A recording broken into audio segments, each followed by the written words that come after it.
I'm a guy, and I'm in a relationship with another guy. The problem is, we're both Jehovah's Witnesses. I am currently dating my boyfriend of 8 months. We started dating 3 months after my ex broke up with me. I must admit I was in great pain and overall feeling miserable over the breakup. And that's one of the main reasons I started seeing my current boyfriend, to finally move on. He had no idea of how I really felt because I made him believe I was ready for a relationship and my feelings over my ex were gone. Reflecting on this, I realized it was incredibly fast and not at all healthy for me to get in a new relationship, and I regret it so much now because after almost a year I still can't get over my ex. About 2 months ago my ex reached out to me pleading for a second chance. And even though I remained strong at first, I could not ignore my feelings for him, so I gave in and told him I still loved him. Now he wants me to leave my current boyfriend and give him, my ex, another chance. I feel so guilty because I am actually considering doing just that. My current boyfriend doesn't deserve someone like me, and he definitely doesn't deserve going through the pain I can cause him. He's been nothing but an amazing boyfriend to me, and I honestly don't know why I can't fall in love with him. On the other hand, my ex wasn't a good boyfriend because he was very selfish, but now he has shown a dramatic change and behaves like the loving, caring boyfriend I always wanted. I want to know what unbiased people think of my situation. Obviously there's little to go on because you all need more background information, but just know my ex wasn't the best, and even I, myself, know that he doesn't deserve a second chance, but I love him so deeply I hate myself for it. What should I do? Stay in my new relationship that I know I'm being truly loved, or fight for my ex and start over a new better relationship? Or I should just stay by myself and give myself that alone time I needed from the start. I have been sleeping with a married man off and on for 3 years now. I really feel extremely bad about it, but there is just something about this man that I cannot resist. Not to mention he is more than 2 times my age.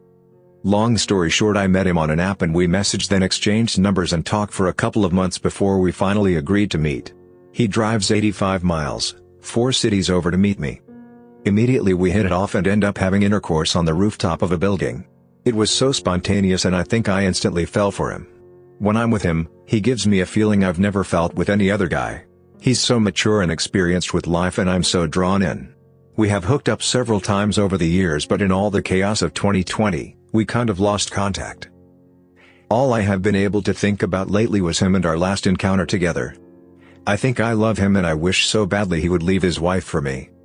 I know this is wrong and I feel horrible, but this man just does something to me. I feel like he's my soulmate. Deep down I want to stop being involved with him, but on another note, I'd give anything for him to divorce his wife and marry me.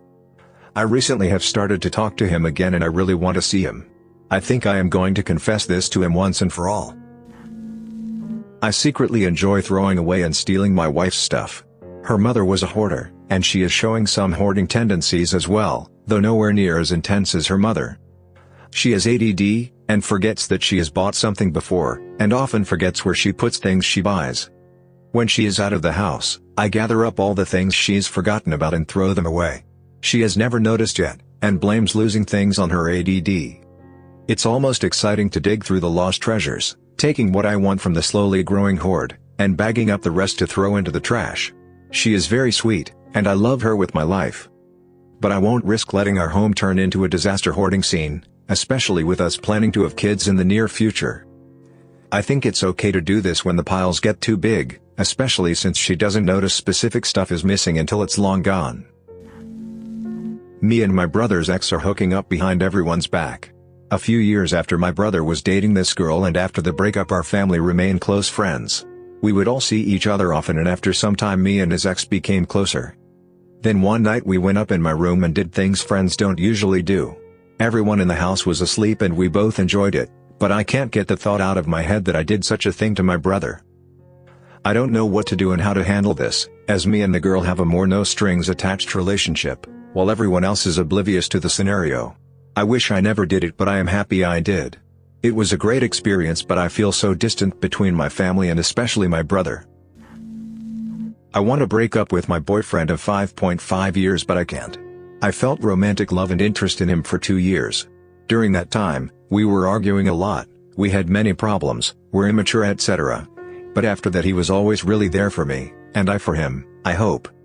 To all others, friends and family, it seems like we have a perfect relationship and I make sure that it stays that way. Because in the first couple of years I was telling everyone how I was miserable but couldn't break up because I was in love. Now when everything is finally fine between us, we love and respect each other, I can't seem to notice that in myself I am not attracted to him anymore, and I don't know what is wrong with me.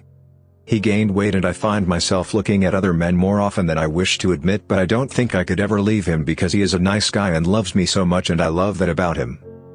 I hated when we fought, but now I feel like I am under pressure to maintain this perfect relationship that I sometimes avoid sleeping with him. We have it once a week, sometimes once in 2 weeks.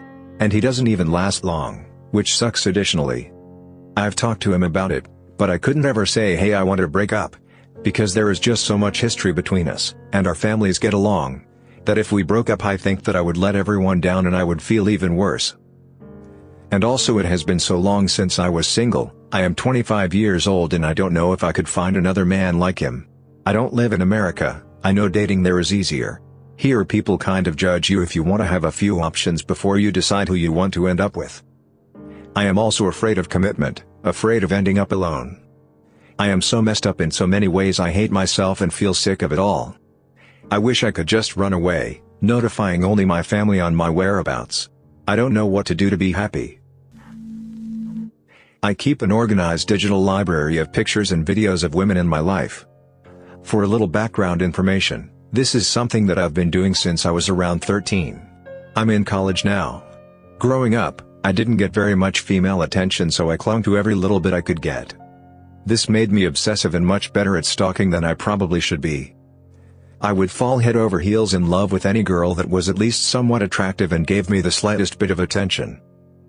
I made them the center of my life, thought about them all the time, tried my best to talk to them and get closer to them, and I even asked the girls out the right way, face to face, but I was the weird, nerdy kid, so that never worked out for me. So, I turned to stalking. Even back then, everyone already had a Facebook and they never bothered making them private. I would dig through their pictures and pleasure myself to them, craft these unrealistic fantasies about them. Then I would save them to my phone or computer to do it all again later. The girls never knew I even visited their pages. I never added them, never messaged them, I just went on my fixation-filled photo digs and left. Sometimes I would check back to see what they did out of school or with their family. I wanted to know every little detail that I could. Very, very rarely I would sneak and take pictures of them in person to add, but this isn't something I risk anymore. Of course, this is only how it started. By the time I got to high school, this wasn't limited to crushes anymore. Any woman I found attractive became a target for me, and it was easier than ever. I could still find Facebook pages, and Facebook pages lead to Instagrams, Twitters, and Tumblrs, and these were even richer with the somewhat provocative photos that I was after. And sometimes I could dig through things like likes and retweets and see what kind of adult videos the women watched, if they watched any. It's a vicious cycle, and it's so easy for me now. I see her, I think she's attractive, I find out her name, I search her up on everything until I either find a single picture of her to reverse image search by, or a social media account of hers. I take what I find, and I put it away for later use. Every photo I took from these places, I started to put it away in cloud storage. I have everything organized by name and face. Now that I'm older and able to get more female attention in real life, I've even been able to add things like sex tapes I've made with these women as well as their nudes to my collection. Sometimes I jokingly say things like, "Oh, I'm gonna add this to your file to see what they might react like if they found out how I really am." They always assume I'm just joking and never pursue it. To be clear, I would never hurt a woman. I would never violate, beat, kill, or even try to coerce a woman. I think about these things sometimes, but I never do them. I think that I used to have healthy crushes, but repetitive rejection and emotional trauma made these healthy crushes into nasty obsessions. Women quickly become fixations for me. I want to get away from this. I want to stop doing this because I honestly believe that if anyone found out, I would be ruined. I want to really find someone I can spend the rest of my life with and do away with all of this. I want to delete my collection and break this habit, but I just can't. I hope that, someday, I can change. I lost faith in this world after what I found out how the monetary system actually works. Average people are trapped in an invisible slavery machine, and even if some of them know, they can't still do anything about that. With this COVID-19, So many lost their jobs and the whole world literally keeps pumping out newly printed currencies in the name of savior just to keep their political interest going while everybody's stuck in the combine engine of unemployment and more inflation. Whenever I see someone's kid I can't stop myself from thinking that once they get older they will just be turned into fuel for this cruelty system. I'm a guy, and I'm in a relationship with another guy. The problem is, we're both Jehovah's Witnesses. I met him 6 years ago, when he first started to attend our meetings. Let's call him Daniel. Daniel is the perfect fit for our religion, nice and very polite and always looks friendly. In fact, a lot of people in my congregation like him because of his personality.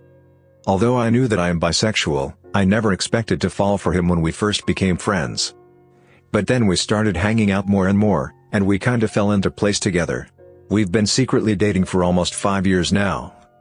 The problem is that we both came from a family of witnesses, and we're both expected to be elders in our congregation when we reach the appropriate age to be appointed, which is around 27 or 28.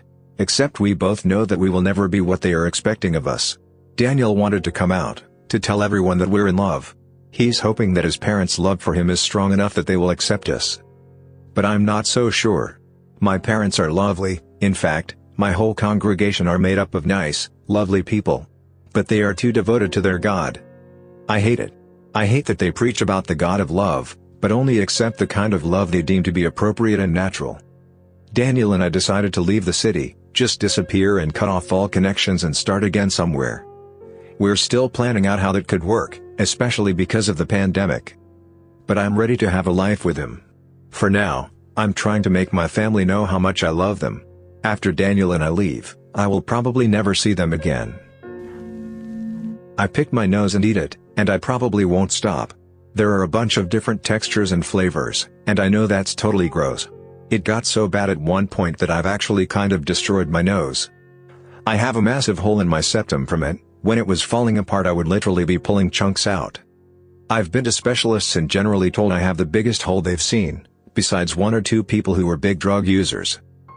I actually kind of have to pick it now too, since it runs differently and I can just get really big buildups that cover holes in the back. I stress pick my scalp too, it's a really bad habit and I probably have scars all over my head from it. I keep picking the scabs too once they're too. They can be really good too. Pus is another thing. I love getting the odd large access. The squeezing it, the way the pus tastes is really interesting, and there's different kinds of those too. I know it's gross, but at least it doesn't hurt anyone. I'm scared my husband will never want to have kids. I've been with my husband since I was 19 and we've been married for a few years. When we first got married we agreed we wouldn't have kids immediately. I got on birth control before I moved to his state to make sure we didn't have any surprises. Then a few months later my period was late and I took a pregnancy test. My husband was insistent that I shouldn't worry, because I was on birth control and should be fine. I reminded him birth control isn't always effective and I at least want to take one to ease my mind. I took a test and it came out negative. He told me I shouldn't have stressed out over it and we should be more careful. For the next couple years we have discussions over having children. They always end up the same, him shutting down emotionally and me crying my eyes out and being sad for days because he's very adamant about not having kids yet. It got to the point where we were very close to divorce. We talked out our issues and narrowed them down to him wanting to be prepared due to how he was raised, struggling with a single parent and his own mental health issues.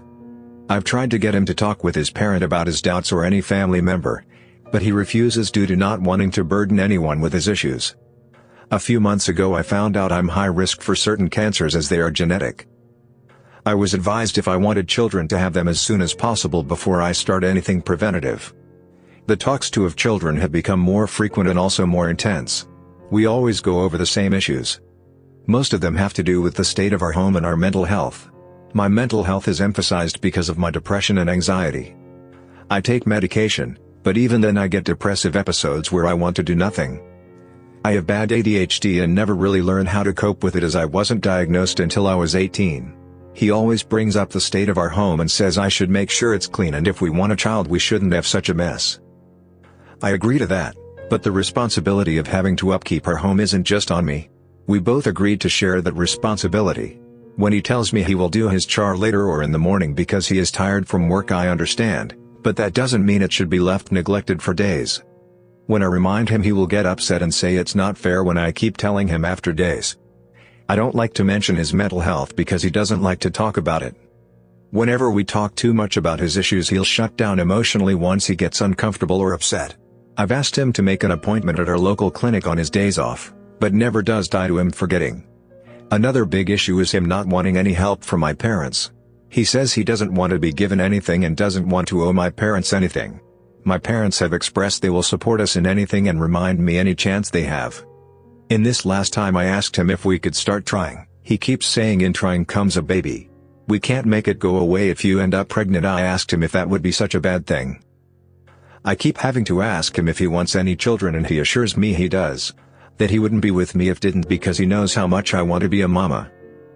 I love my husband very much and I want to start a family with him. I'm just wondering how much longer I can wait before he feels that he's ready to be a father.